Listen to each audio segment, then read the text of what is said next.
So, in my opinion, everyone, Coach Reslow here, start talking about Rhode Island volleyball without the name of Steve Simmons coming to mind. Steve is one of the top ambassadors in Rhode Island volleyball, in my opinion, and he's actually become the head of officiating for the Rhode Island Interscholastic League.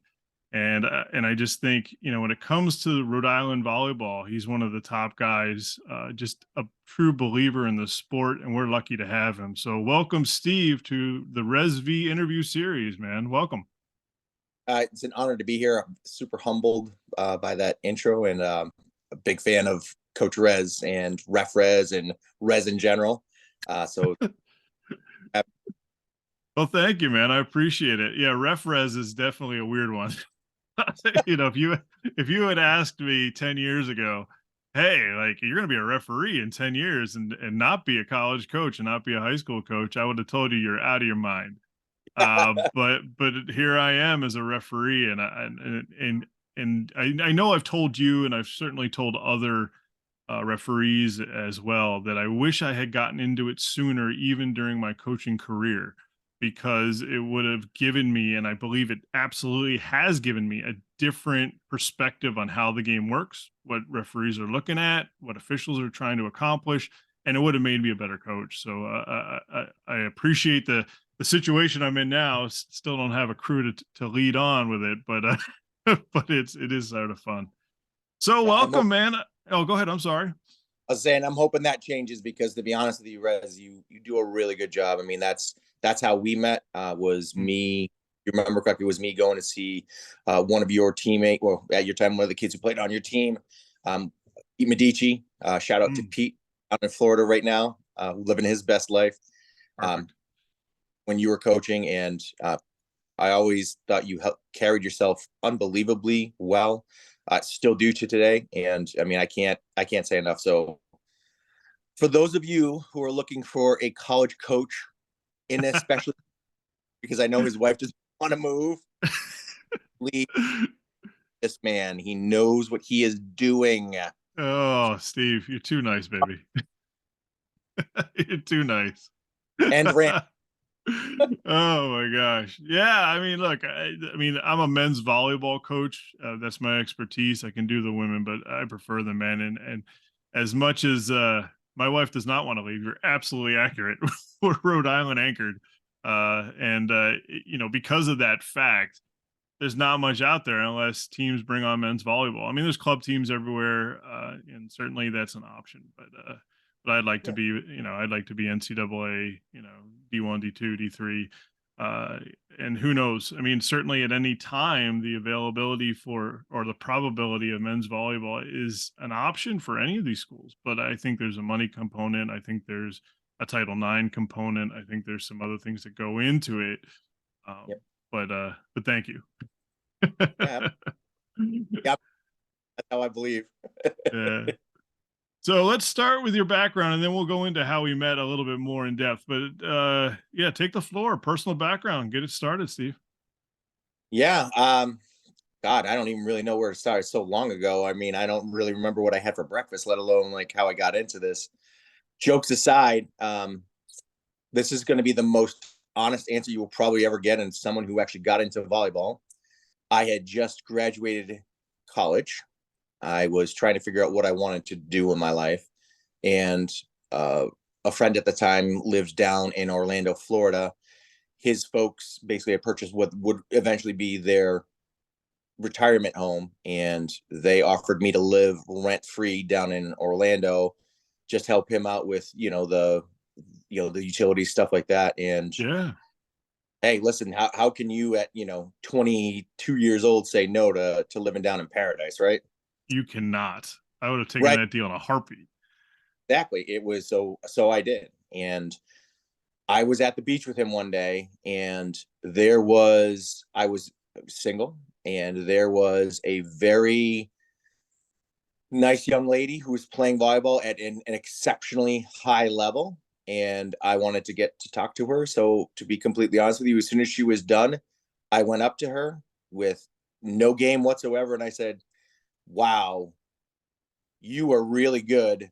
I would love to learn how you did that. Can you teach me?" Mm. And that is how Steve Simmons got into volleyball. That is the coolest way to get into volleyball I've ever heard. It's the Like coolest. the way I got into volleyball so pales in comparison to that. Like I got into it because I hated playing basketball finally, and I saw Junie out of practice, and I was like, you know what, I can do that. I'd rather do that. You see a beautiful female and want to talk to her, and you're like, dude, teach me volleyball. Way cooler than mine. Way. That's how I got into it. And just I don't want anyone being upset around that, but it was legitimately how I got into the game of volleyball.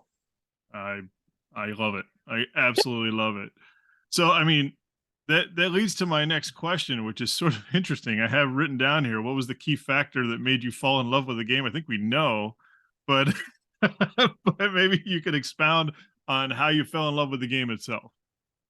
So I've always played sports. Growing up, similar to you, I actually was a basketball player. Thoroughly loved the game. In my junior year of high school, I then fell in love with lacrosse. Was fortunate enough to dabble a little bit of that in college, and that really was for the longest time my love. I've always just been an athlete in general. I've really enjoyed it, and then just watching certain sports on TV. Like volleyball, as we all know, is not the most publicized sport, unfortunately, True. except for.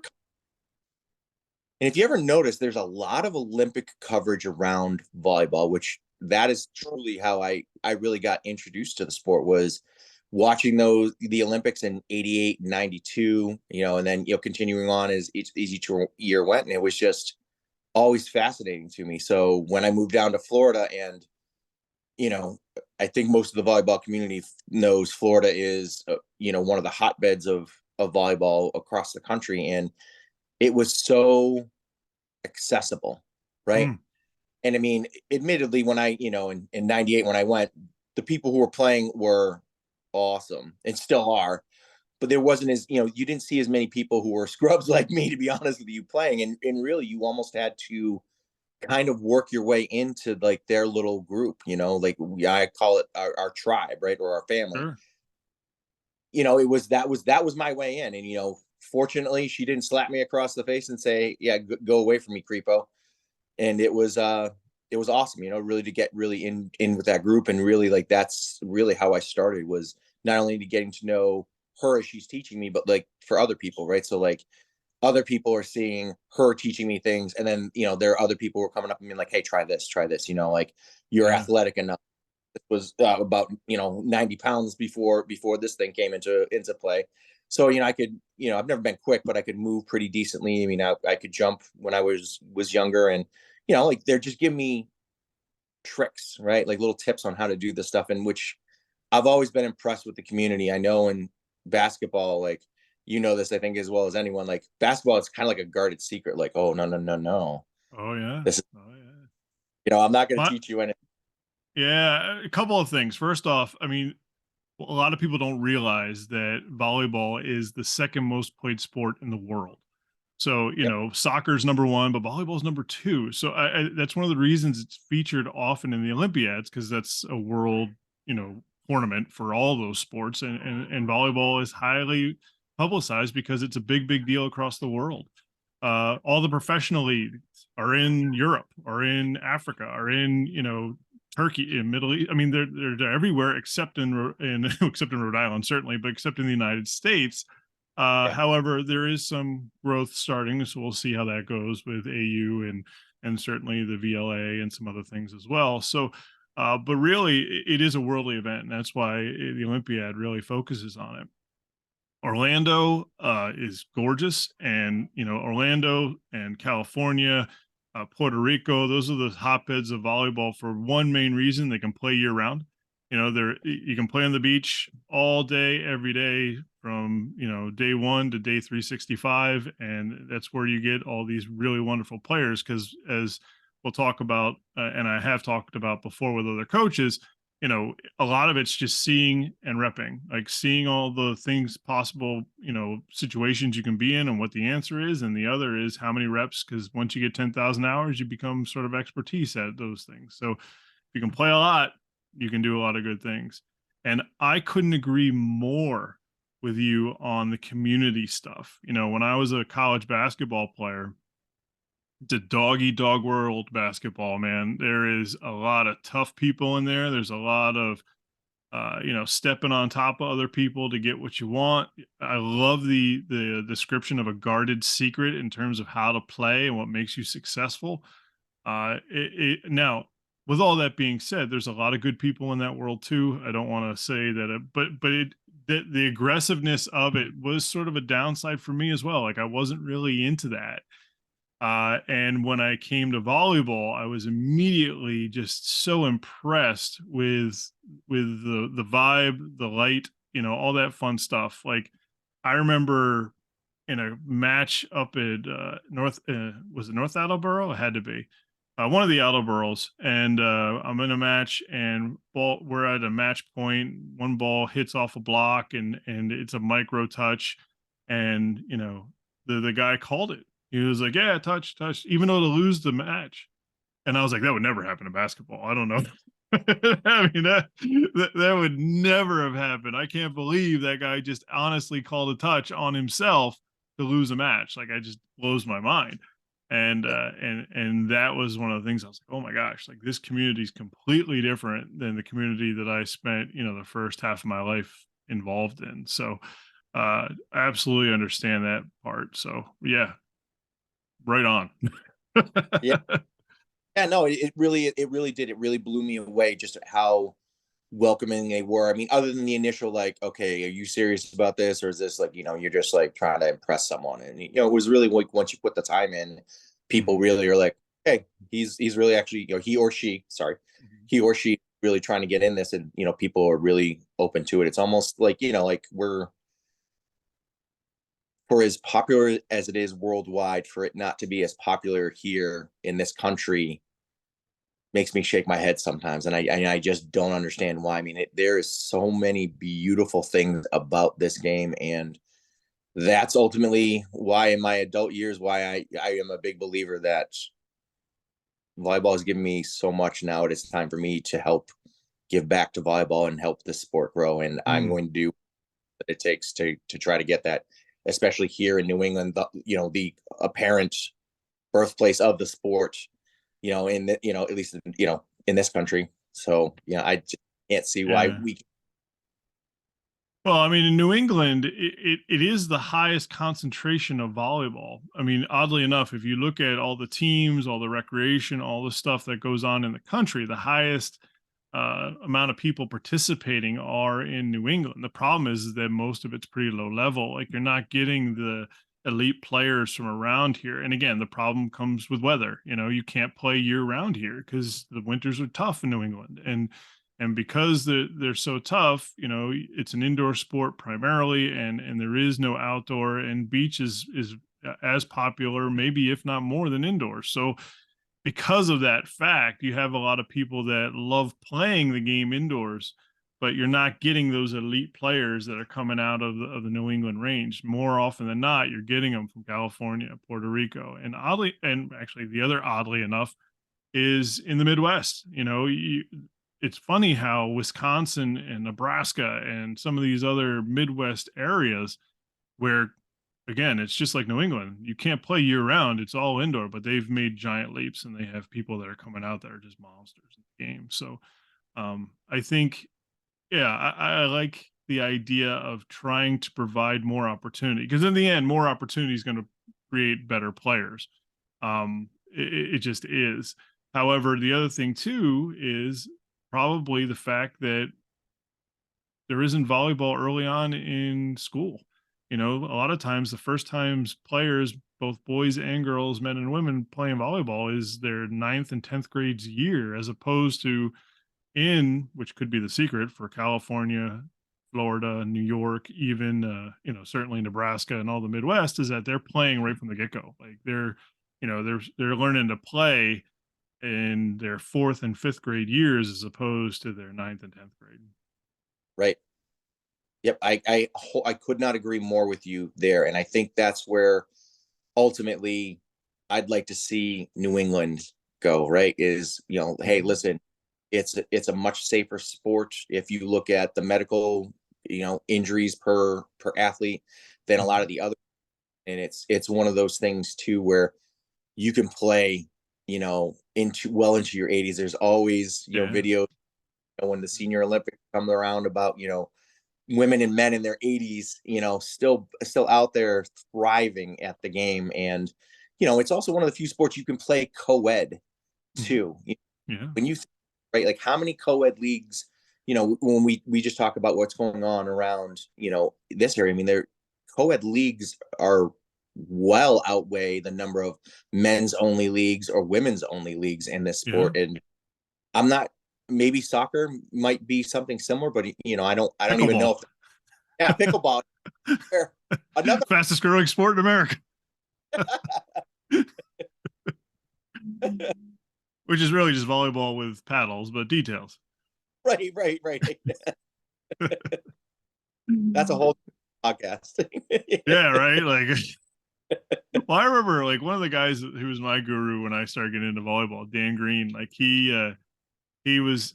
I found out that he sort of evolved after he got out of the game a little bit. He started playing tennis, and he was always really good at tennis, ping pong, and I'm sure he's a damn good pickleball player.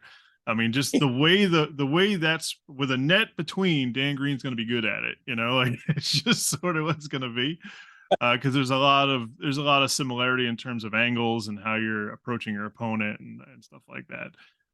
But yeah, I mean, pickleball and pickleball's going to outpace us all. I mean, that's going to be I mean, special. Didn't I hear that Tom Brady and some other guys are buying pickleball teams up and creating leagues? And I mean, it's gonna there's gonna be a professional pickleball league long before there's a full blown professional volleyball league. So I know somehow we got to get into their ear just to just start looking at volleyball as well too. Listen, do both.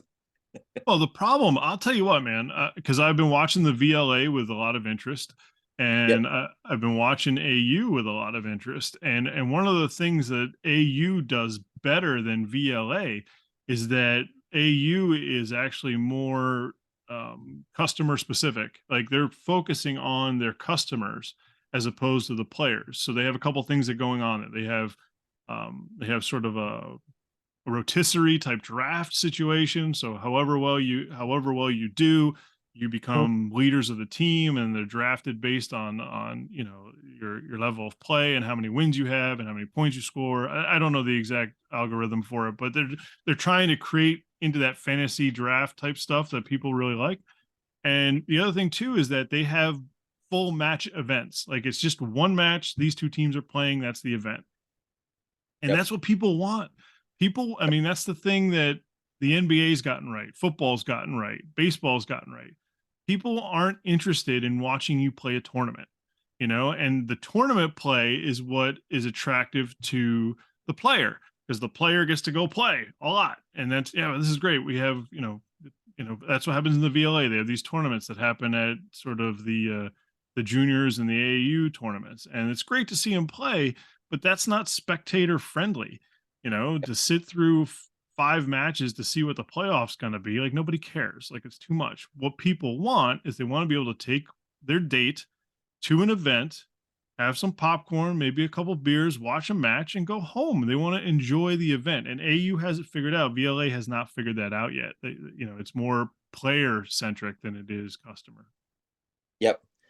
And I think that's fair. I mean, I have I do a podcast with some of the guys at Teamworks, and we were talking about, the best sporting events and the ones that people almost always get jazzed up about. March Madness, right? Oh And yeah. again, those are single games. You have a bunch in a day that you can watch, and maybe that's where the compromise needs to happen, right? So if Yeah. you want people, more like, oh, I want more volleyball. Okay, it's still team A versus team B, and then next is team C versus team D. You know what I mean? And I think maybe that's where, like, we want to push content. We want more. That's what it is. I don't want to always see A versus B, A versus, you know what I mean? I don't want that, like, to your point, that 8 hours. Hey, give me a doubleheader, right? Mm-hmm. Give what the NBA does, right? During the regular season. Like, hey, crazy night doubleheader, Celtics Lakers, Bulls Pistons, something like that. Those are the things that, hey, I know Steve Simmons loves to watch that stuff. You know what I mean? It's like, oh, that's a good matchup. I'm gonna stay home and watch that. That's right. That's right. And they are off to a great start in terms of their coverage on YouTube. Like I like the VLA stuff there. And AU is even further along in that world because they use social media and they have their own website where they can provide content. And again, I think AU is in the right spot, but they have a shorter line to walk to get to success because every college in the country has a women's volleyball program. So there's already plenty of people that are interested in that. Women's volleyball is far more popular than men's volleyball for a lot of reasons. But on the VLA for the men's side, it really, I mean, I happen to know one of the guys who plays for Boston Bounce who was sort of instrumental in getting that thing going. And I was like, geez, you got to become more spectator centric. Look at the Savannah Bananas. Like they've got it figured out, man. Like they're all about their customers. And I love it. I watch that shit and I'm just like, this is the greatest thing I've ever seen. So, Hey, I love them a ton. But it's that's where the VLA's got to go. And there's got to be a VLA team in Rhode Island. I want to start that right now. I want a VLA team in Rhode Island. I'll let's help. go. I'll help. Oh, I want to coach that one. That would cure all my ills. I'll coach we'll call them the Rhode Island Rogues. I'll coach yeah. them, and we'll have our home court at Keeney Gym, and we'll practice at CCRI Lincoln. I love all. I mean, again, ideas. I have ideas. Just how do we implement them? Right. But yeah, we need Taking home. investors. Is what we need. Where's Rocco Baldelli? See if he'll invest us. He's arguably the best volleyball player to ever come out of Rhode Island. Did you know that? You know, I have heard that, and it's funny, like looking at like his high school baseball stats first of all is unreal. I mean, just a Yeah, little wow, someone did that, and then to find out he was also into and as good at volleyball is you're like, what? dude, I can't wait to have Coach Mike Harrington on the show because Yeah, we're going to talk a lot about Rocco.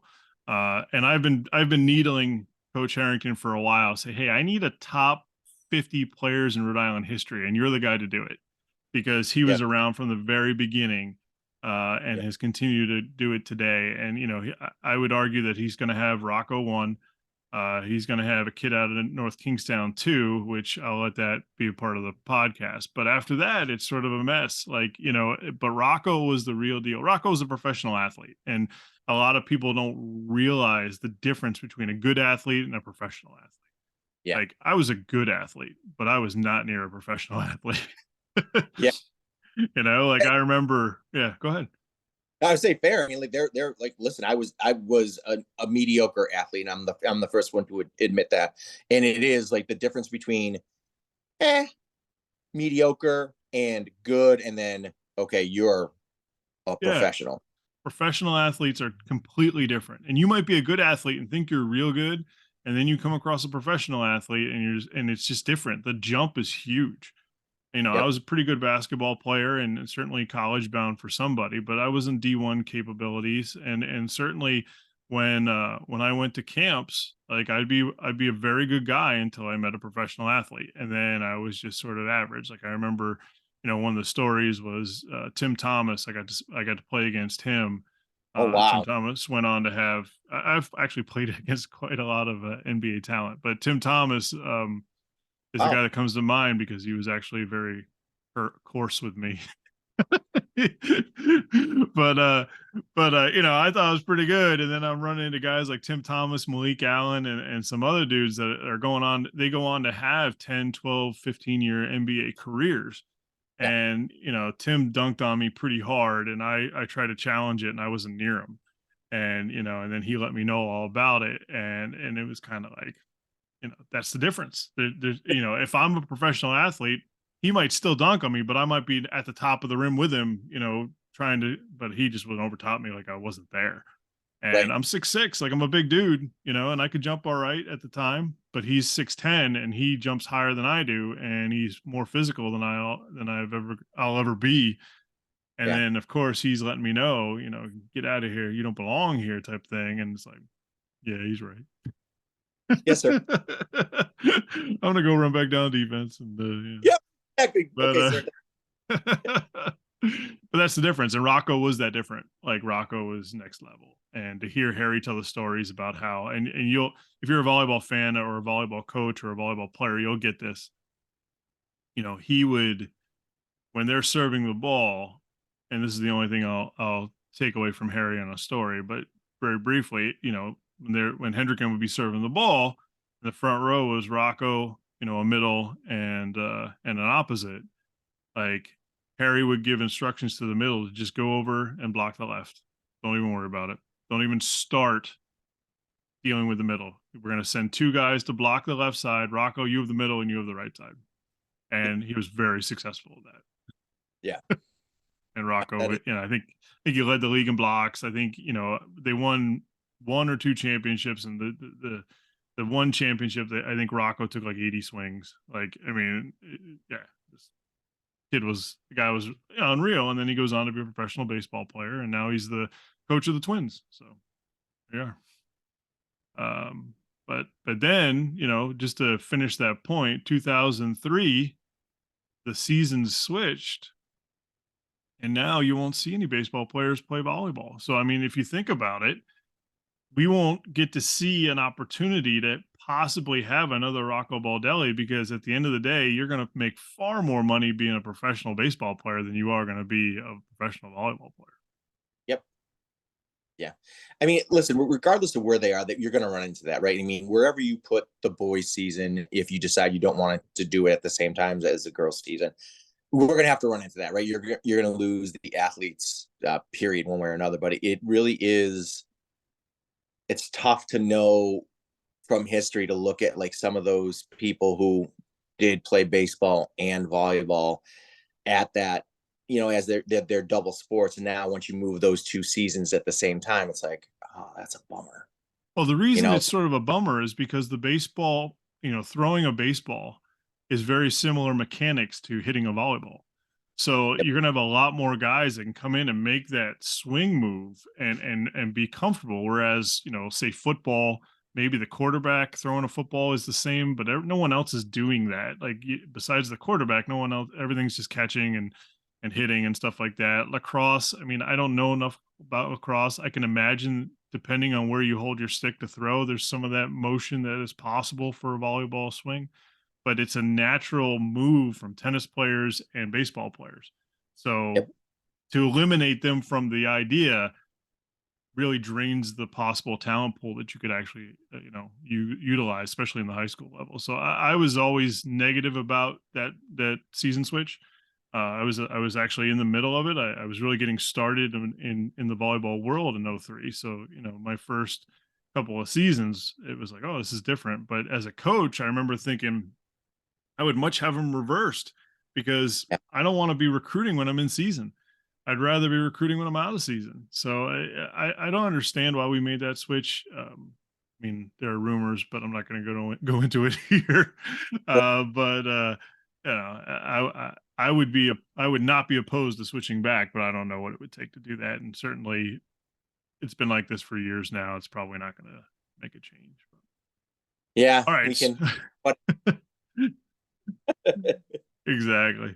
All right. So let's talk about, you started becoming an official, right? Like I know you have other things too. So there's like two veins I want to touch on. You've created volleyball leagues and volleyball opportunities, and you've also got into the officiating world. So talk a little bit about both. Yeah. So I played in a bunch of leagues, and I want to give a big shout out to Steve Ricard, who was the first gentleman who actually ran the old Sticks volleyball out in Chepachet, Rhode Island, which is where I now currently run in addition to helping with the stuff at Teamworks. Mm. But he had done it for 5 years, and he had just decided, hey, listen, it's time for me to move on. I've really enjoyed this, but I need to go on to something else. And he stepped down, hired someone else who was there about a year and a half, maybe 2 years, and same thing. She was like, yeah, this really wasn't for me. And he approached me. Shelly Grambley, who I adamantly believe does not get anywhere near the credit she does for this right here. and I were driving home, and Steve called me and he said, "Hey, the person who took over after me is, she's had some fun, but it's a lot of hours. She's got a very time, you know, time dragging or time sucking job that takes way too much of her time. You Yeah. know, need someone to take over, and you were the first person who came to mind." And I was, like, whoa. I had been around, two amazing people out in the Midwest. Shout out to my friends over at Livy, Montana, in Mequon, Wisconsin, at the Volley Dome. Much love to Mel, and then um, Steph Yachich, who is the person who runs Fat Daddy Volleyball in Milwaukee, Wisconsin. And I had really watched the two of those women really rock and roll and really run awesome leagues. So I mean, I had, you got to bring Fat Daddy Volleyball to Rhode Island. I mean, dear God, I'd be the oh, first guy in. Like, I mean, I clearly paid for that, right? yeah. Oh my, I'd be. Sign me up, Fat Daddy numero uno, right here. I'll get so Shelly's in the car with me. We're asking Steve some questions, and honestly, I wouldn't have taken it if Shelly wasn't on board. Shelly has been coaching for a number of years. I think she is a really great mind for the game, especially for the youngsters. I think she does such a great job with the youth, and I thought maybe that would be not necessarily a bad way for us to go, is to really look at, to what you were saying, is let's look at the customer in mind, right? And she frequently, having been around much longer inside of the Rhode Island community, in the volleyball community longer than me, she had some ideas, and really that's how we decided to go into it. And because of that, I met Ray DeAngelis. Oh, Ray. And I needed refs, and I wanted us to have refs who actually knew what they were doing. So Shelly had a good relationship with Ray, and she's like, "Hey, if you want to get refs trained, you should reach out to Ray DeAngelis. He's the head of Rhode Island volleyball officials." She's like, "You could probably get, first of all, you could probably get some of his guys to come out and do it who live out in the area." And she goes, "And if not, he'll probably train you and them." So that was the deal. So I called up Ray, and Ray said to me, "Listen, I'm absolutely positively willing to do this, but you also have to let me use this opportunity to try to recruit other people to referee inside of Rhode Island as well, too, because I need some referees for high school season." There was no conflict whatsoever for me, right? Like, I mean, especially Right. during we were done with our leagues. Our league started up probably midway during the boys season. So, like, even then I'm like, listen, whatever, like, I need to get our refs trained so that they know how to call things. And he did the training, and he caught me hook, line, and sinker. And he looked straight at me. He's like, you're gonna work for me in the fall." Dude, Ray. So I've known Ray since probably what, 2005, 2006, when I was at East Greenwich, like back in the old days. And once I got into the college game, I run into him often, and hey, Rez, you should be a referee, right? I said, yeah, oh, yeah. No, and again, knowing now, I wish I had done it, but I hadn't at the time. I'm a college coach. I don't want to do that. And of course, the moment I joined, which was now 3 years ago, right? So 2020, Ray retired. So Ray Yep. was not involved in the officiating at all. It was Rick Rowe and Joe was Emery. in, yeah, Batemri. And so I run into Ray, and he's like, "You son of a bitch." He's like, as soon as you decide to come on, I'm already gone. How many years have I been begging you to come be a referee? You son of a. I was like, "Oh, I'm sorry." Well, Ray, get circumstances dictate. I don't know what to tell you. Yeah. But yeah, no, that's interesting. I didn't know Ray was involved in that, but it makes total sense because Ray has always been a champion for the officials, Yep. really trying to bring in good people to do it. So yeah, totally get it. I mean, he and Rick Rowe were the guys that were always, actually, it was he, Rick Rowe, and Dan Green that were always sort of in my ear going, this is the way we want to do it. Like, this is how the pride that we think officials should have in the job and how they do it. And it's just interesting that Ray's connections are everywhere in a little bit. Same with Rick and Dan's, to be honest. But yeah, Yeah, I mean, and listen, I mean, you couldn't have three greater minds to have to off of. I mean, those. I have nothing but high praise for all three of them. I don't know Dan as well as I know Rick and Ray, but I mean, every story I've ever heard about Dan Green is just like he's the platinum standard, right? I mean, oh, he's oh, just Dan was a legend in a lot of ways. Like, it was a very, very good setter. And when I played with him, talk about Yankee ratings, right? A, B, C, D, whatever it is. I don't know. I know A is good, A double A is good, and B, B plus, all that shit. But I'm not supposed to be swearing. You're bringing out you're bringing out the curse words in me, man. Not cool. But anyway, a bad. anyway, anyway, like Danny, when I played with Danny, I was a B plus, A minus level player. And when I played with any other setter, I was probably, I felt like a B minus, I was just terrible.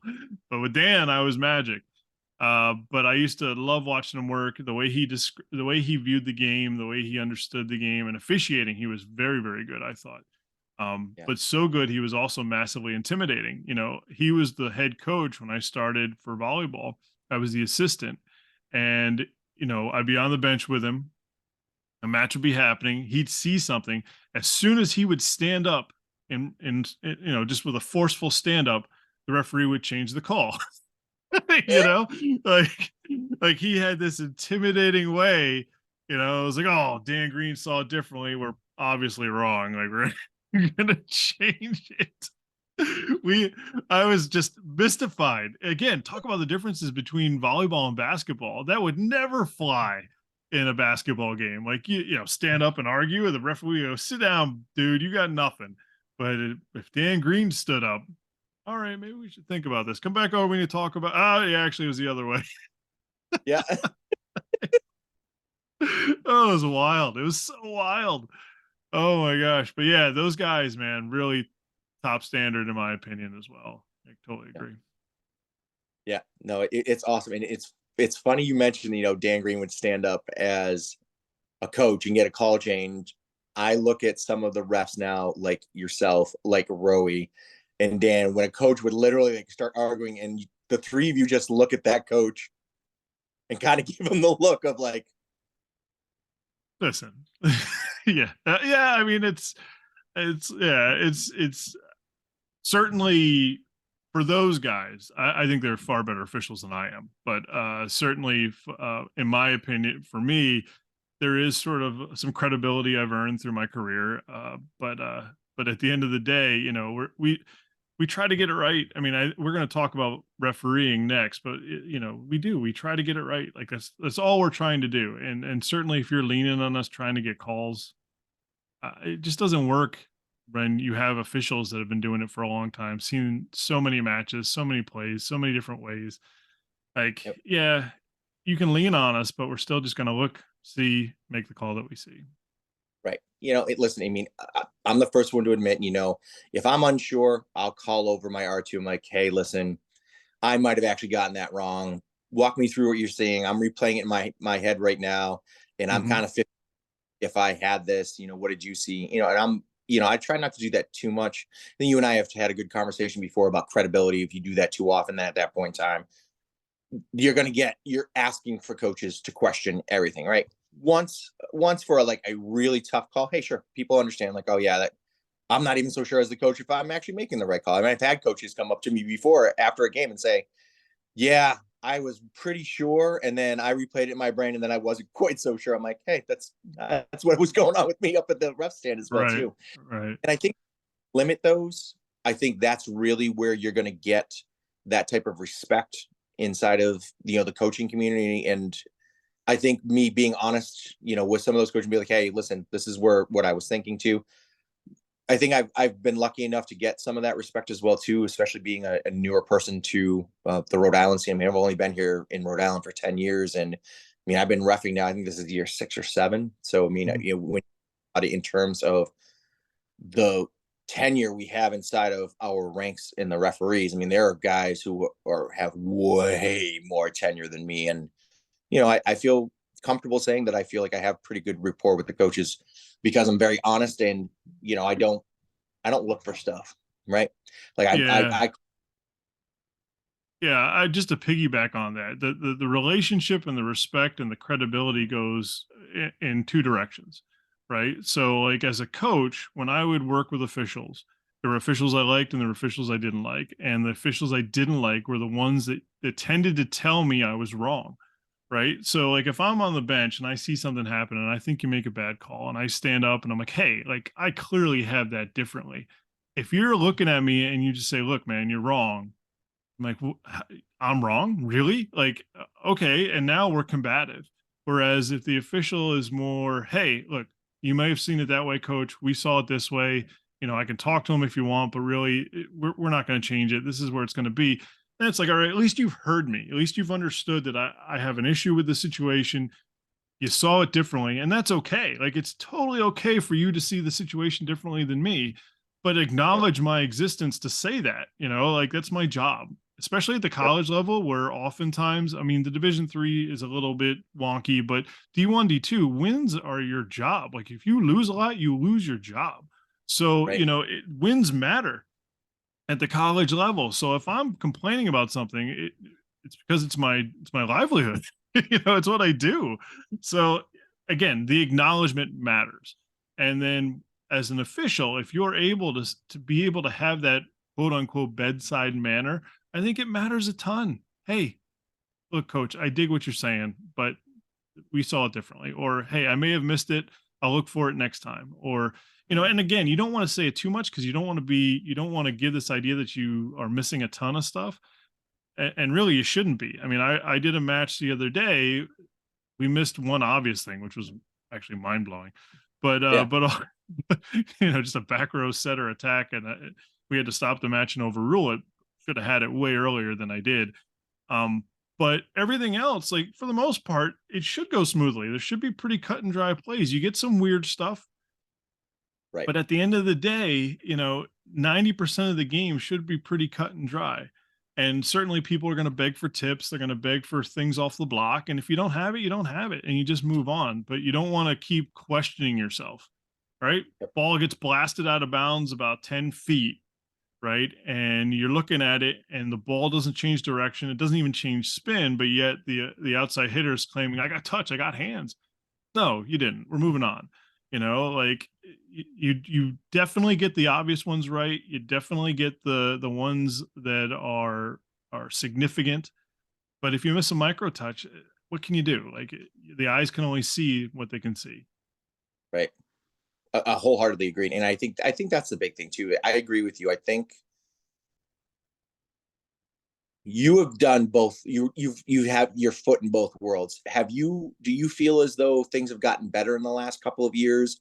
I know since I've taken over, like I have definitely tried to preach the bedside manner, right? Like I have, and you can attest because when you've attended those meetings, I've always said it is very important to me that we as referees have a good relationship with coaches. But having said that, too, like a good relationship goes both ways. If someone steps the lines, listen, you gotta issue a yellow card, or if it really is bad, then you gotta issue a red. And I think, to be honest with you, that's what you need to do, right? Like I'm willing to be a polite, good bedside mannered ref, but then respect works both ways. If you're going to be Agree. disrespectful, Yeah. I, I'm putting up with that, and I don't expect anyone in our ranks to do that either. And I don't think that's a ref thing. I think that's just a person thing, right? Like, I mean, Yeah, yeah, and you're gonna have coaches. I mean, we all that's the interesting part of life. We all know people that do things differently than what we would do. And certainly we have people that are going to be massively aggressive at the coaches level towards referees because that's how they were either taught or they think that it provides advantage or whatever it may be. And that's frustrating in a way because you hope that there would be a respect between the officials or not. Uh, but at the end of the day, like you said it perfectly, you got to be able to stand up for yourself too. Like, hey, coach, I've had enough. Like, here's a yellow, get out of here, or, red's coming next. Let the Yep. kids play the game. Yep. And I get that. And that's hard. I think it's hard for officials because you don't want to be that person. You don't want to be the person that says, listen, your attitude and the way you've treated me is out of line, and here's where it's going to stop. Because we all just want to do the game. We want the game to go well. We want the kids to have fun. We want it to be competitive. We want the situation to resolve itself in the correct way. The right team wins because they've earned it. The team that loses missed out because of execution on their end, or whatever it may be. We're not trying to get involved in results. Like, we want the game to play out the way it's supposed to, and we want everyone to go home and go, wow, it was a great match. And frustrating here, should have done this there. But we don't want coaches to be like, the referee screwed us. We should have won that match. Yep. And we're all, that's what we're all gunning for as officials, in my opinion. Uh, but you're right. We have coaches, not just Rhode Island, across the country, across the world, that will push boundaries, give you a hard time, curse you out, and it's the way to deal with that situation is, it's this, to me, it's the same type of situation as we have when calling hands, right? You have your bar, whatever your line is, and then once the line's been crossed, bang, stop, it's over. It's the same way with calling hands. Like, all right, these are the two teams that are playing. This is what I'm going to say is okay. This is what I'm going to say is not okay, due to the expertise of the player. And then from there, if the ball comes out choppy beyond my bar, we're going to call a violation. Same thing. Yep. This coach, here's my line. You call me a jerk, we're probably going to pull out a card. Like, that's my line. As soon as you say personal names to me, we're going to have an issue. And then you hit them right away. There's no excuse, nothing to talk about. And then you move on and you hope that dissolves the situation. But it's hard. Yeah. It's certainly hard. I'm not saying it's not. I don't, and I think like you, like it didn't, it really doesn't bother me if I have a coach whose line is a little tighter than mine. I think in general, I call a pretty tight game. I know I've had coaches tell me after games, like, you called that pretty tight. I'm like, it's the 8th week. You're going into playoffs. You should be used to that. I don't care. I don't care who you are or what division you are. Like, it's playoff time. Your team's going into the playoffs. Get used to this. You're probably going to have me next week in the playoffs. So I came to see you so that you were used to it. But like, whenever I have a coach who feels as though maybe my line's either too tight or too loose, and they're respectful about it, that doesn't bother me. Like, okay, you look at things differently. As long as you're consistent, I think that's where you're going to get their respect, or at least I'm hoping that's where we get their respect, right? I mean, if they look like, okay, he let that go on their side, okay, he let this go on my side, okay, I kind of see where that line is for this game. And as long as we're doing that same thing, both sides, if it's here, it's getting called. If it's here, it's not getting called. I'm good with that. Yeah, I think the one thing that really drives a coach through the roof, and myself included. All right, so we're hoping for consistency, right? That's what we're trying to hope for. If this is a bad hands ball over here, then this has got to be a bad hands ball over there. Yep. But what we do have a problem with, and we'll always have a problem with, and I try to be as cognizant as I can as a referee, is that, all right, we've made this is our bar, but there's stuff when you get close to the bar, do we call it or do we not? And when do we call it? Right. So let's say, I want the ball to come out, and I'm making an example. This isn't my strike zone, but let's say we want the ball to come out with no spin at all, and we want the ball to have the same speed in and out, and all that fun stuff, right? And then it's 24-23, and the team that has 23, the kid takes the ball, it comes out about the same speed, but now it's got a small rotation on it, and I'm like, yeah, that's the bar, that's 2, and they lose the match on that play. Like, Yep. I have an issue with that. I would be, as a coach, I'd be pretty mad. I'd be, listen, let the kids decide the game, not you. That swing needs to happen. We need to see if we can, make the score 24 all, and equate that, and see who wins through play, as opposed to a referee jumping in and making a call that really doesn't need to be called there. A lot of Yep. times too, you get those dreaded, like, incredible 24-23 end of match out of rotation calls. And it's like, oh, that's not the time for that. That should have been sorted way at the beginning of the match. And if you're in a tight situation with a match on the line, all it is the down official, in my opinion, again, rules Yep. are rules. I totally understand it. But in my opinion, the down official, hey, you're out, move over a second and or a little bit over here and let them play. You know, I want the kids to decide the match. I don't want a bad call by the official to sort of figure it out. And again, I know as officials, rules are rules. This is wrong. Make the call, but I like to see the players decide it. Could not agree more on both points. So couple of things based off of that, right? So one thing that I attribute again to Ray Diaz, just like cannot give enough credit to for my progression as an official. Very early on in my first year, I was at Cumberland, and I remember talking to him before the match. He goes, "Hey," he goes, "Emmy, I'm getting really good reports from the people you're working with. Do you have any big questions?" I'm like, "Yeah." I'm like, "Sometimes I feel as though maybe I don't know when to call a double." He goes, "All right." Well, he was working with me. He was down that day. He's like, "All right, we'll find out." After the first set, I'm like, "Do you see what I mean? Do you see where like I felt like there were a couple of them where I probably should have called?" And he literally puts his hand up and he goes, "You know when to call doubles." I looked at him funny. I'm like, "But Ray," he goes, puts his hand up again. He goes, "If you don't know this about yourself, every time something happens that shouldn't happen, you make a face." Okay. I literally thought, I'm like, "Oh my God, I do." He goes, "Become self aware. Whenever you make a face, blow the whistle." He goes, "You are a volleyball player." He's like, "You, having played enough volleyball, have seen enough garbage happen." He goes, "And you know that shouldn't happen." He goes, "So call it." Mhm. I tell all the officials that now. And I say, because when they say the thing, "Ooh, I don't know what I," to all the people who like, and I try to heavily recruit within the volleyball coaching and player community. And I say, "Hey, if you look at something, oh my God," like, or you make, we sometimes we joke, we make the noise when we're playing right now, when someone really, grossly doubles the ball, call it. Yeah. Everyone knows. And if the kid doesn't, it's because he or she is brand new to volleyball. And that is your way of helping them.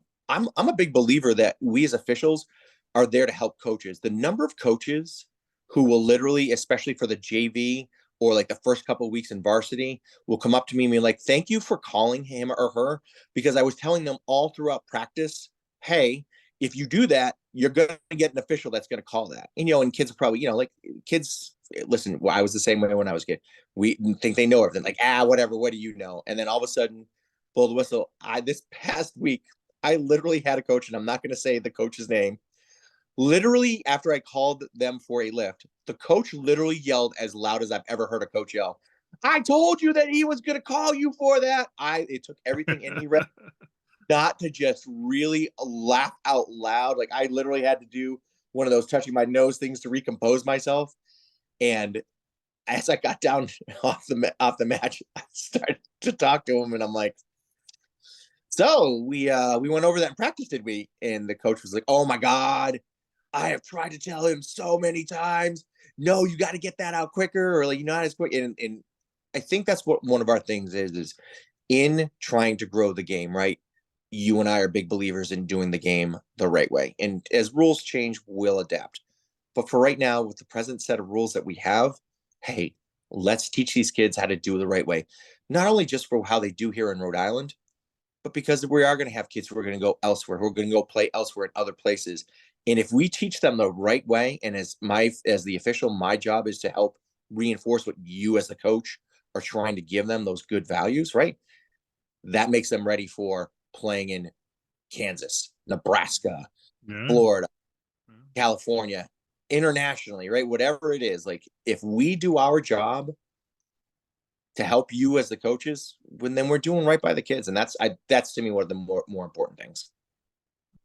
Yeah, I mean, Rhode Island players make impacts. There's no doubt about it. I mean, you can see them on rosters all throughout the country, and you're usually competing at a very high level. So I agree. So let's talk a little bit about. I mean, you became the head of officiating, and right now, Are we still in a ref shortage? I'm sure every head of their referee association is always going to want more. We are seeing an uptick, and I cannot thank the people inside of the community who are stepping up. Other officials from other sports are coming in to join us. This particular year, we ended up with 15 new refs. I mean, I could not. I've been overjoyed. Some of them are friends of mine who I've recruited, and a lot of them are people who were referenced from other people, and it's awesome. It's really good to see. Some of them are really catching on. Some of them are coaches. Some of them are volleyball players. Some of them, like I said, some of them are referees from like sports like basketball or football. It's awesome just to see people being willing to take the time to help. Having said that, for those of you watching, yes, we can always use more. If you are ever interested, please reach out to me. Please reach out to Rez if you know either of us.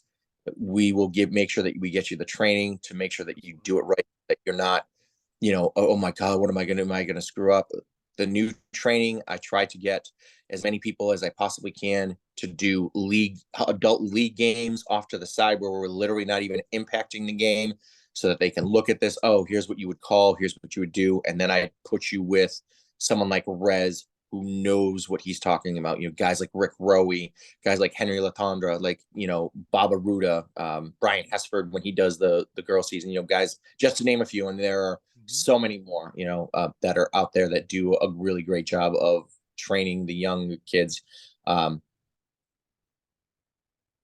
We try to make sure that you are as comfortable as you're going to be with not being comfortable about a sport that you may or may not be familiar with. And, we do our best to try to make sure that you're ready for that. And I'm not going to just dangle you out there without help. We'll do the best that we can. And, when you do feel like, hey, listen, I still need some more training, I do the best that I can to make sure that I either take the time to go and talk to you and sit down with you myself, or I put you with other people who are really strong, who know their stuff and are honest. They're not cruel when they're giving their feedback. They're just being very blunt and very honest. Like, hey, listen, this is what you need to do.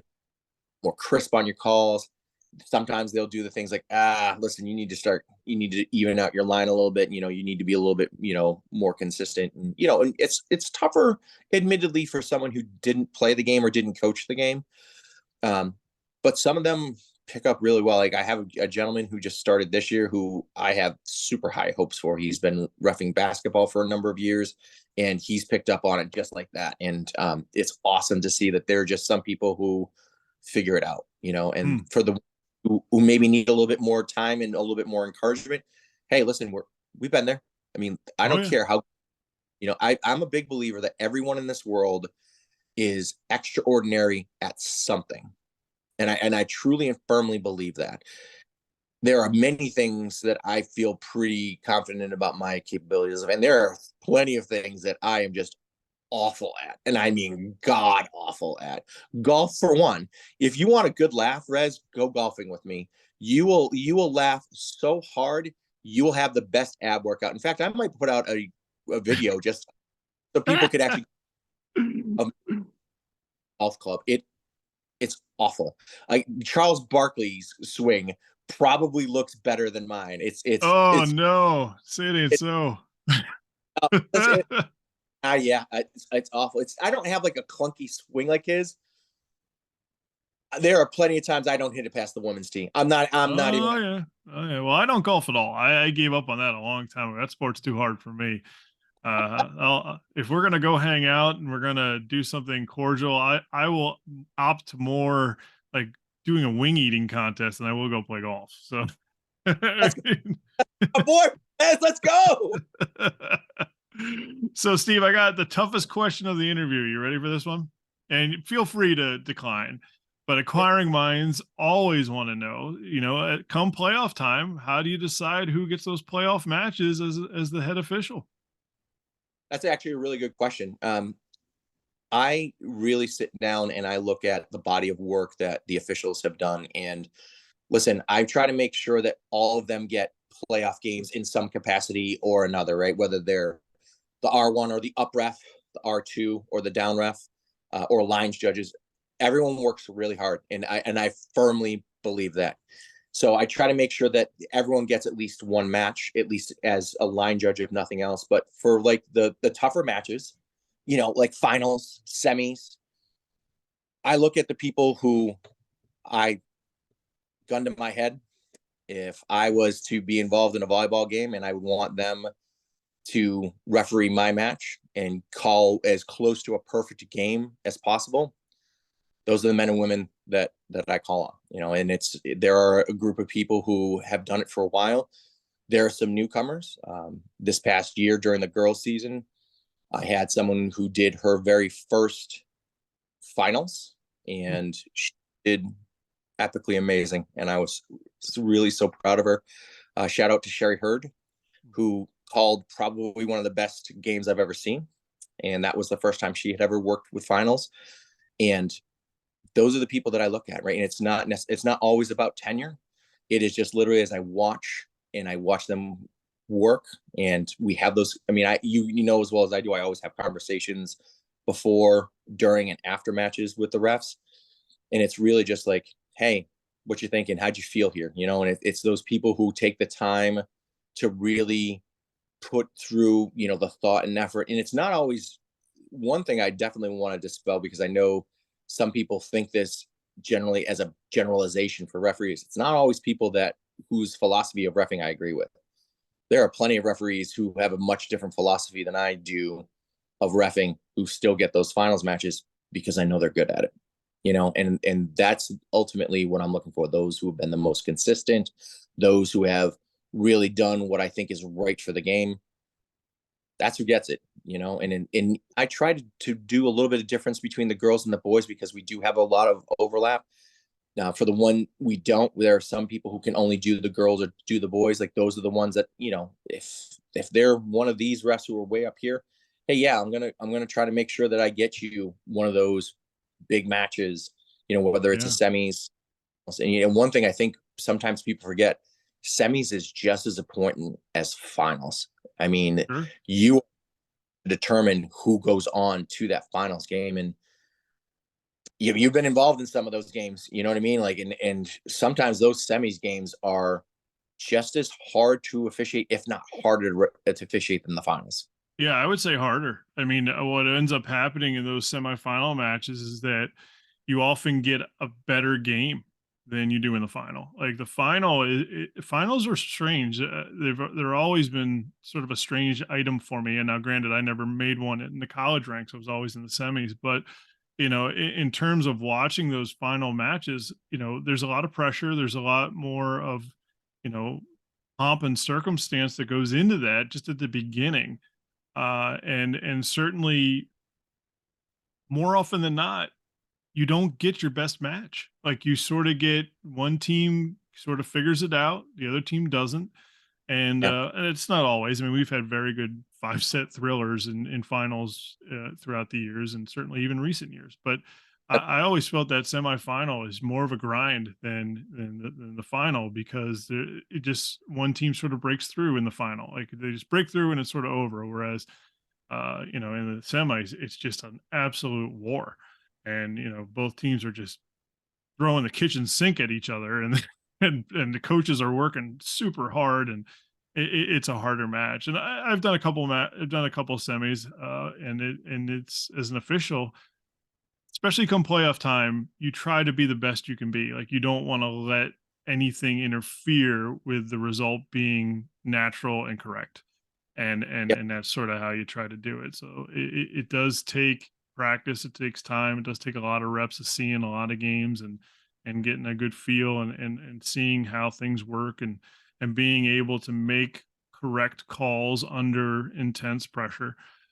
That's one of the hardest things. You see it happen, you blow the whistle, and then everyone's out of their mind upset, but you still got to make the call.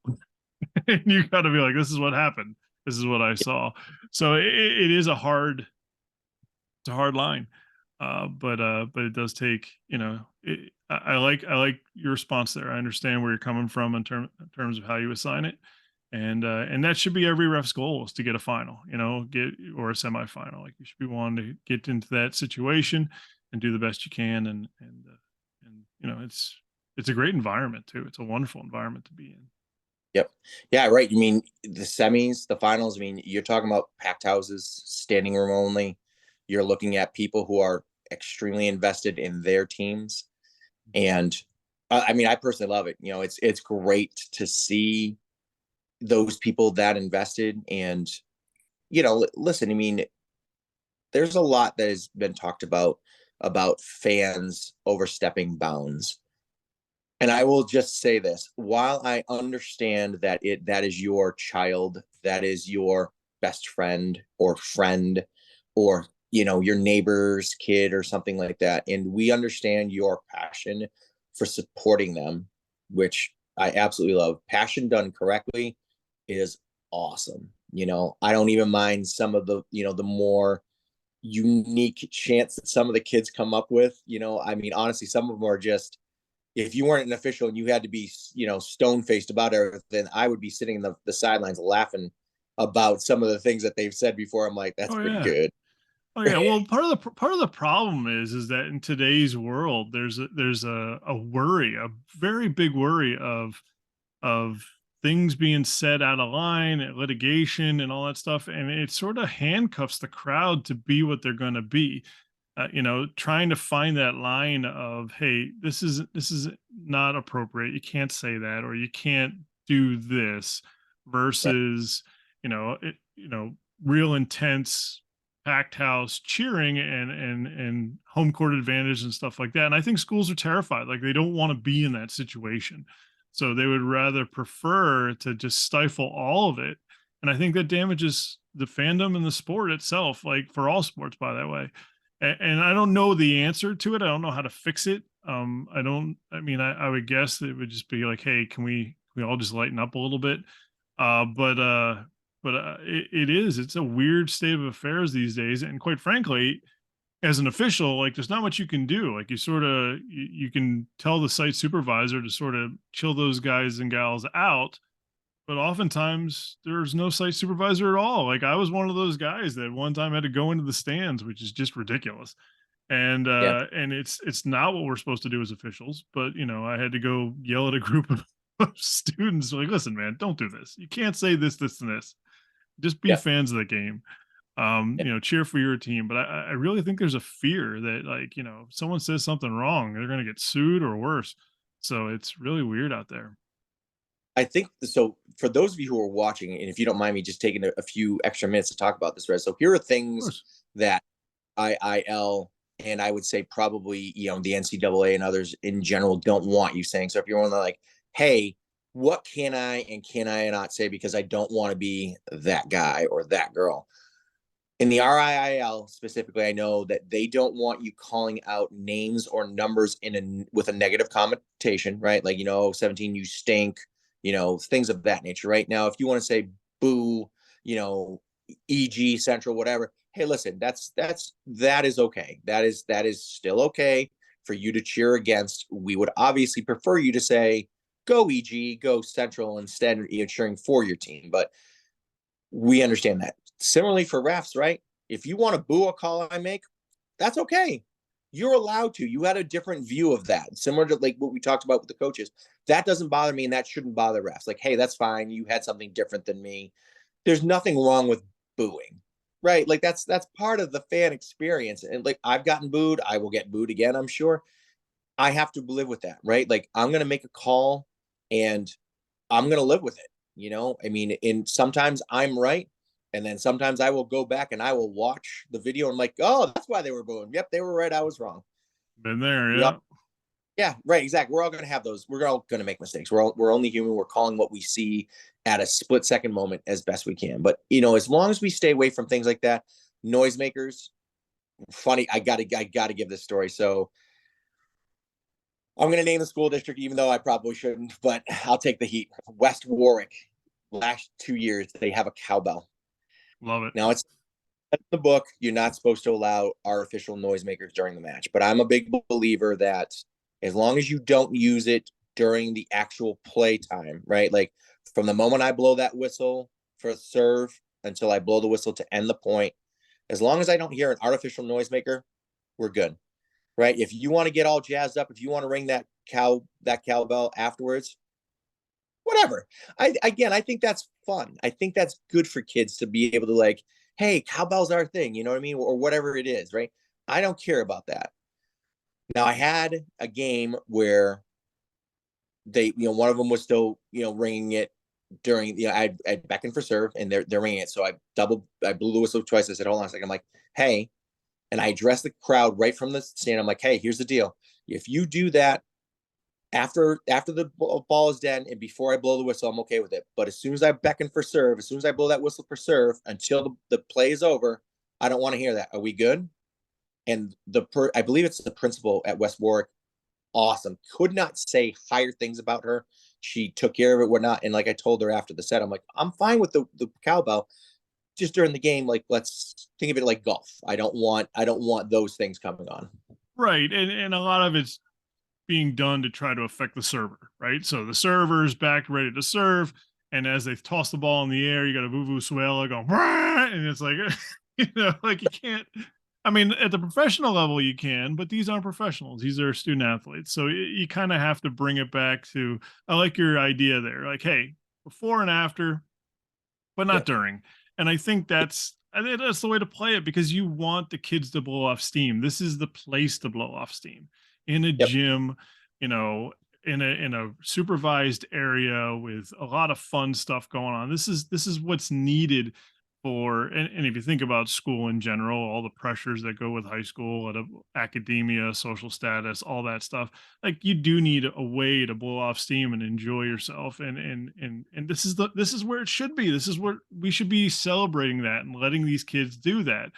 There's just this fear that something's going to be said or done that's going to be just catastrophic, especially in today's unfortunate cancel society, that it's like, oh, there's just a lot of fear. But I'm with you, man. Like I have no issues with any of that stuff, even though, certainly as an official, we're not supposed to have those noisemakers occurring.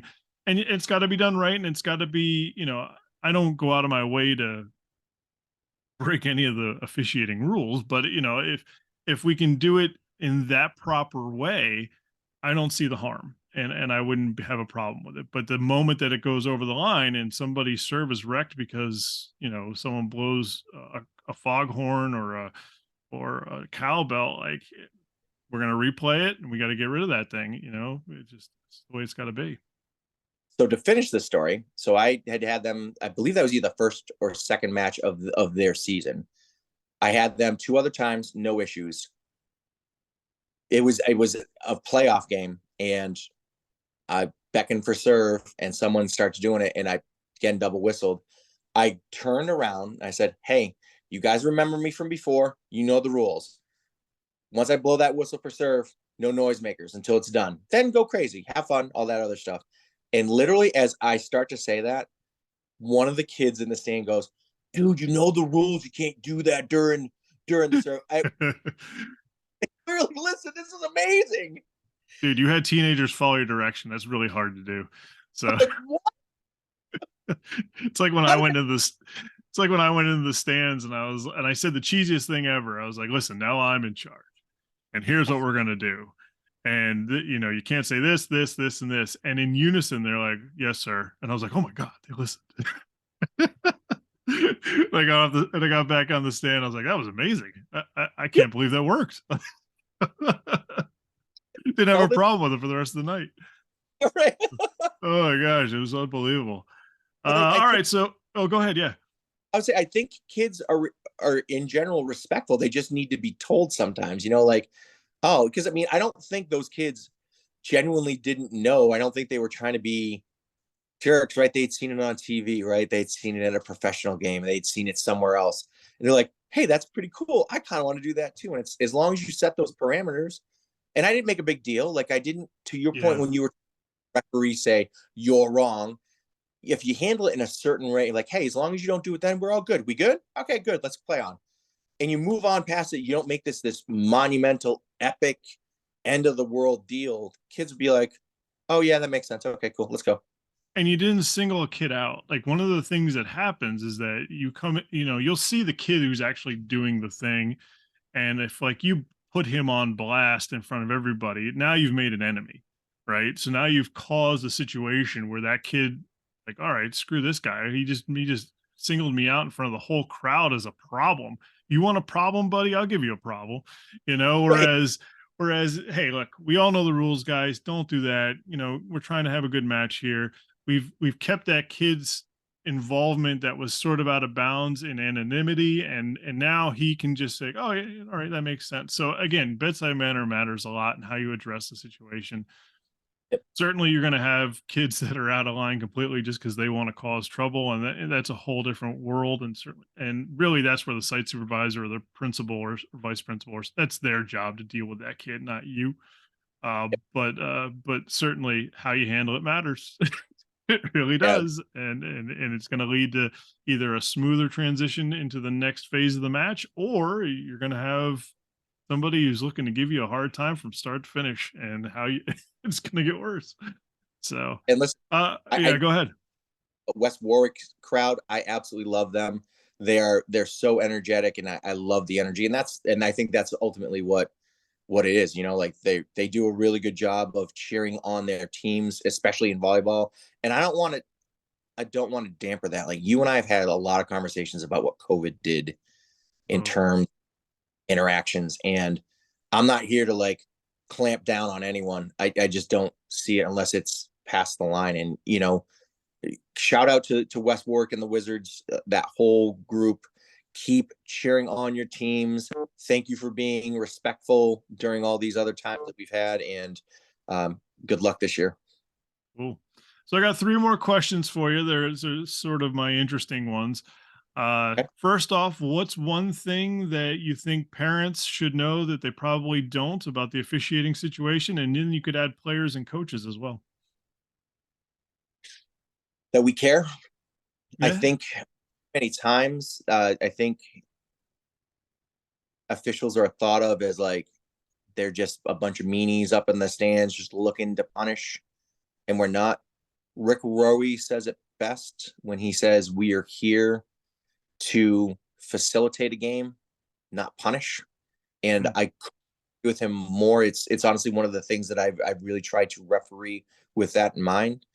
And I want parents and coaches to know that when we make these calls, we really are trying to help either your child or your player be better. I certainly know I do. My goal is to get this sport in this state even better than it is right now. I mean, I think you guys like you, guys like Mike Harrington, and all the other coaches, Joe Cribbs, I could go on and on and on and name pretty much every coach in this state who's doing great things, and say, hey, listen, I know you guys put in the time and effort to try to make them better. If I don't do my job and call the things that we know shouldn't happen, I'm doing the disservice to your mm, kids. And I care enough about your kid to make them better, as well as the game to make sure that I keep it where it should be, to make those calls.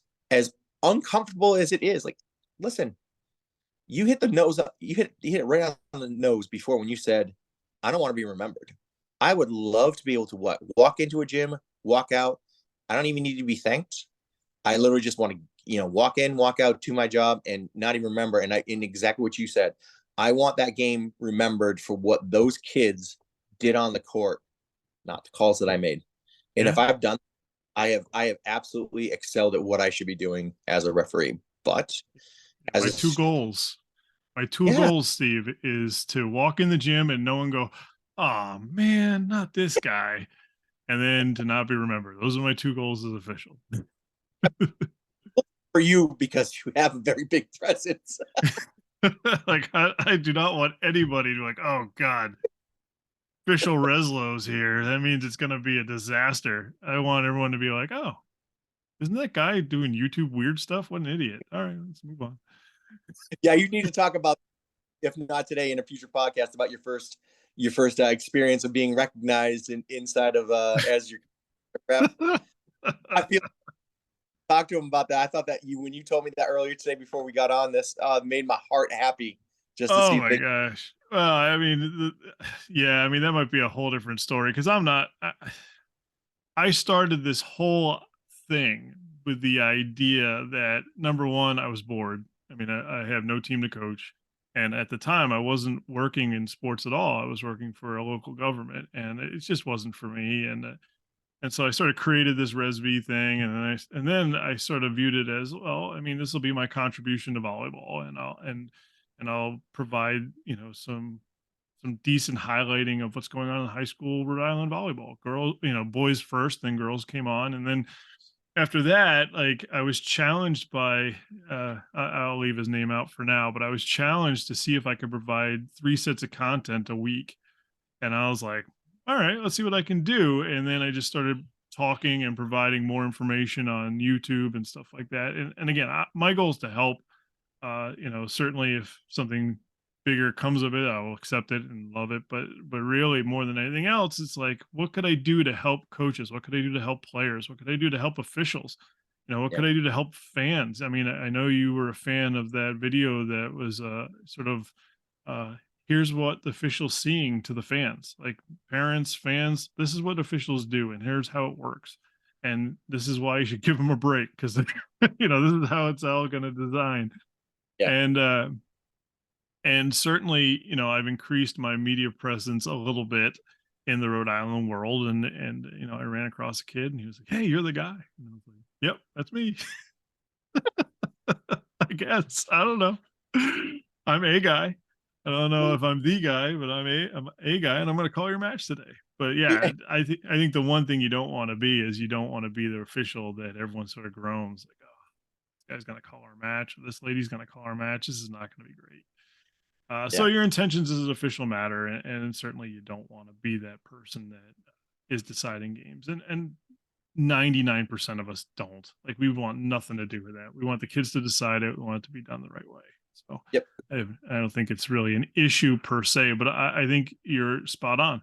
It's something that people don't realize, don't know about what we do as officials. Our goal is to just be as good as possible, have a great match, go home, and we really don't want to be the stars of that show ever. All right. So my second to last question, I need a crazy story from you as an official. What's your craziest story?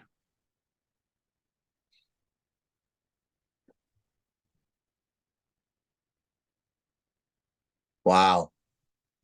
You know, I actually thought, it's funny. I actually thought this question would come up, and I have a bunch, to be completely honest with you.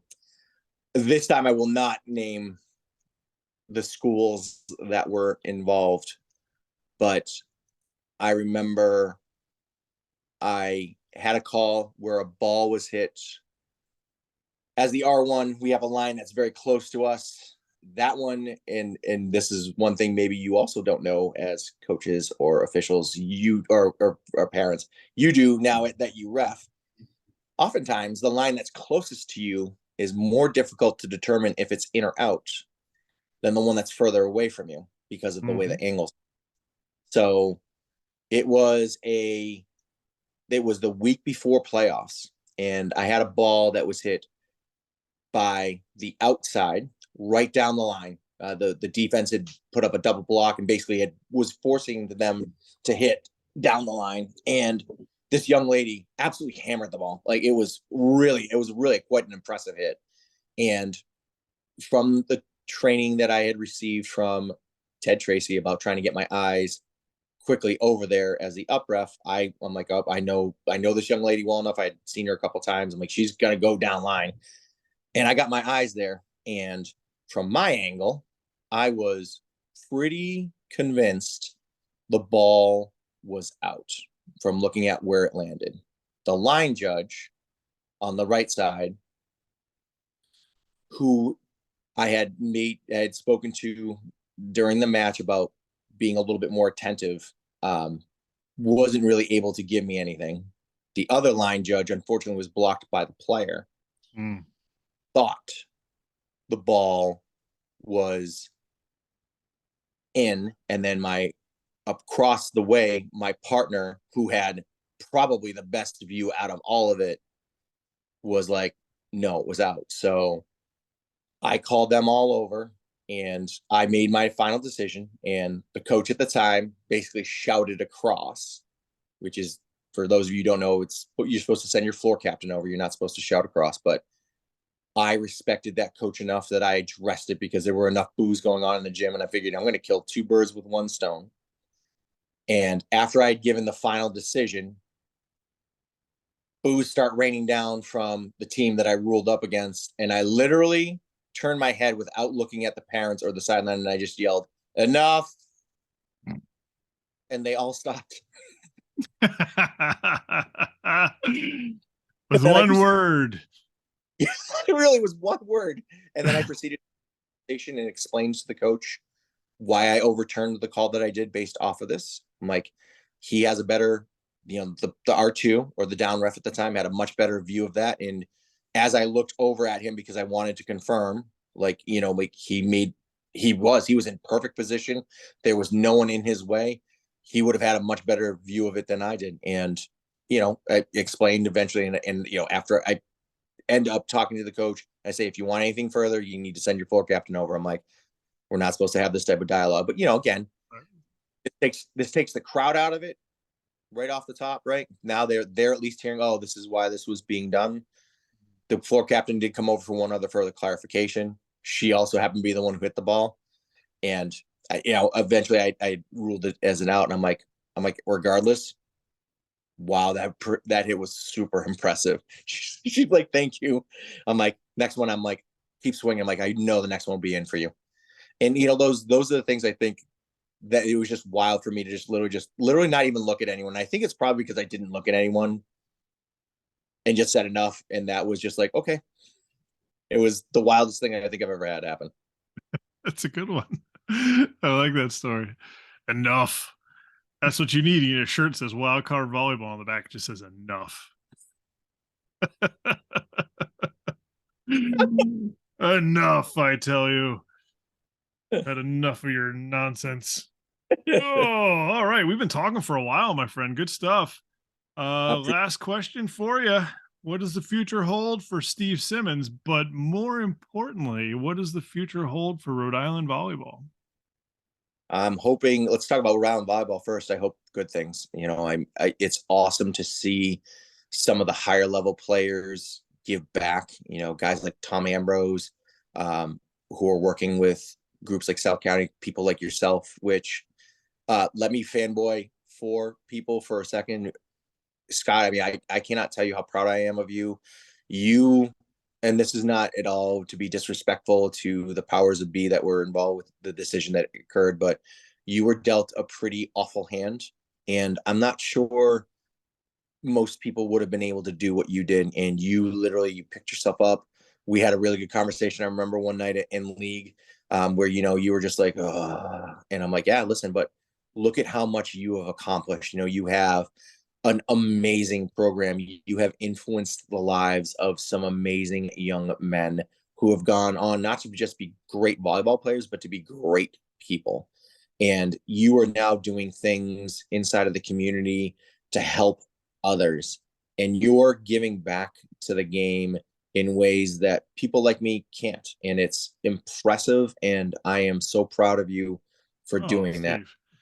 Thank you so much. I mean, for those that don't know, like Johnson and Wales dissolved their men's volleyball program in 2020. We were a national competitor at the time, and we were quite good. We were actually one of the better teams to lose their program in the country. And it was my livelihood. I was a full-time coach there for 12 years. Well, I was full-time for 7, coached for 12 because it was a part-time initially. And when it happened, of course, it's in the height of COVID, and the only way I could get to hang out with some of my players, because they wanted to keep playing. Like, our season was cut short, and we had seniors and actually a couple underclassmen that, had nowhere to play. And at that time, Steve, you were the only game in town. Like, nobody else was running a league. Like, everything was shut down.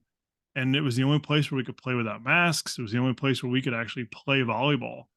And we got in touch by Alan Segui. Segui's like, hey, you got to talk to Steve. And I was like, all right. So, I sort of briefly introduced myself, and I want to play in your league. Yep. That was sort of how it happened. And we started showing up with a basically a JWU team. It was Yep. me and Pete, and I think Pete was not on that team initially. I think it was me and Jack Pincence and Cam Ponce and a couple other guys. Yeah.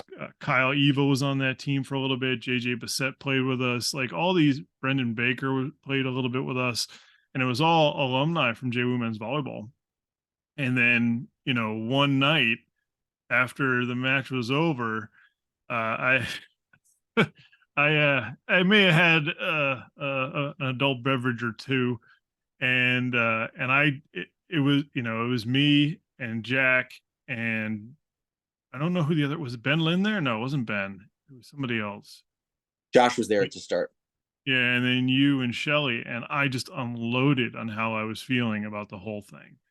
And just absolutely was, got and it was actually cathartic in a way because I had been having it, how has this happened to me?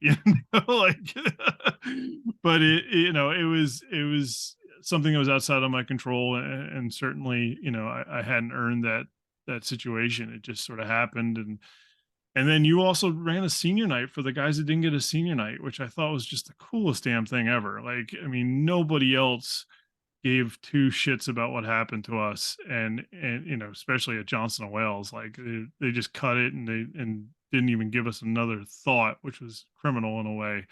um they had their reasons, certainly, and they'll defend it for whatever. I mean, I haven't really spoken about it, and actually that'll be the harshest sentence I've had about it. I just felt like it wasn't deserved.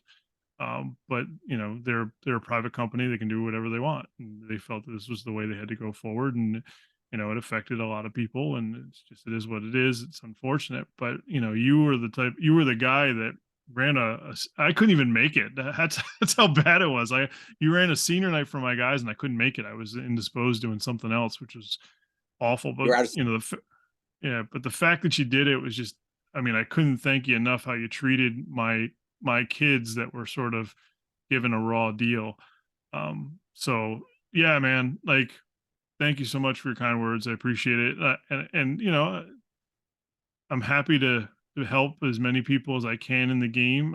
I feel like I have accomplished quite a bit in the sport, and I would love to do something to provide, to help, whatever, because I'm here. I might as well. So, but thank you so much for that. But yeah, future Rhode Island volleyball, and then the future for Steve. Go, man. Future Steve starts hand in hand with Shelly, in terms of what we do, because I mean that young lady does so much to help the youth. I mean, I shout out to Shelly Gramley, who really takes the time to work with those kids who have a passion and maybe don't have the experience to start.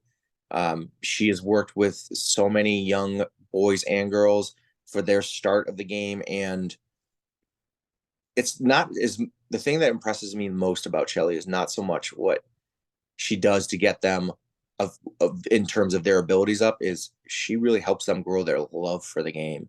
And that is the thing that warms my heart the most. Is you watch these kids who maybe at first are like, oh, mom and dad are making me do this. Yeah, I kind of want to be here. And by the time at the end of the summer or whatever the session is, these kids have smiles on their face and they really enjoy it. And, they thank her, and Yeah. moms and dads will reach out via email or text and thank her. I mean, that's so proud of her. It's challenging too, because the sport itself does not work well with younger players. And the reason I say that is because there's a lot of failure initially in volleyball, like getting the ball over, getting a good swing. Those are all things that take a lot of time and a lot of physical, build up, and there's so much failure in the initial parts of the game. And that's why I think the youth don't like it as much. Basketball, like you can put a ball in a hoop over and over again. Baseball, certainly there's different parts of it where certainly a batter can struggle as well. But in volleyball, it takes so long to learn all the things that are going to make the game enjoyable. So you got to be okay with not being good at it for a long time, and find love in it there before you get to the part where now this is a lot of fun because everything's happening. So testament to her, to provide a framework for that learning that gets the kids in that I love this game moment. Yep. No, and other than that, we're going to continue doing what we do. So, for those of you who don't know, we run tournaments and leagues, and the money that we get, we use to buy volleyballs, antennas, ball carts, equipment, nets for schools that unfortunately just don't have the funding for it. And that's the most important thing that I think that Shelly and I do, which is to make sure that those kids have those opportunities that we had when we were younger to grow as a person. I mean, one thing people have to remember is sports is not just about being athletically awesome at things. Mm. Gave me my confidence to be the person who I eventually grew into. And if that means that I can help one kid get that throughout whatever how many years that I do this, then I have succeeded. And I don't care how much time and effort it takes. If I make the difference in one young person's life, I'm doing the right thing. Yeah, I mean, sport now is more important than it's ever been. Really, I mean, and it's too bad that there's so many different entities out there that are trying to sort of change it or destroy it, because one of the things that sports does more than anything else is that it doesn't matter what you look like. It doesn't matter, who you are, what you believe in. You can get on the floor and work as a team and compete. And it teaches you how to win, teaches you how to lose, teaches you how to prepare, teaches you how to be tactical thinking as well as reactive. I mean, there's so many good things that come from sport that right now, just in general, seems to be under the microscope, if not attacked. And I mean, I bring sport. It's absolutely created who I am, how I see things, how I view the world. And I think it's for the better. So I'm with you 100%. Yeah. Steve, we've gone almost 2 hours, you animal. So sorry. I didn't All good though, man. It's been a pleasure. Really, thanks again for coming on the ResV interview. Get that heart down. What's wrong with you? But but thank you so much for being on. It's been a pleasure. Looking forward to working with you in the future as always. And we got to have you on again sometime soon. appreciate the love, appreciate the time. Have a good one, boss.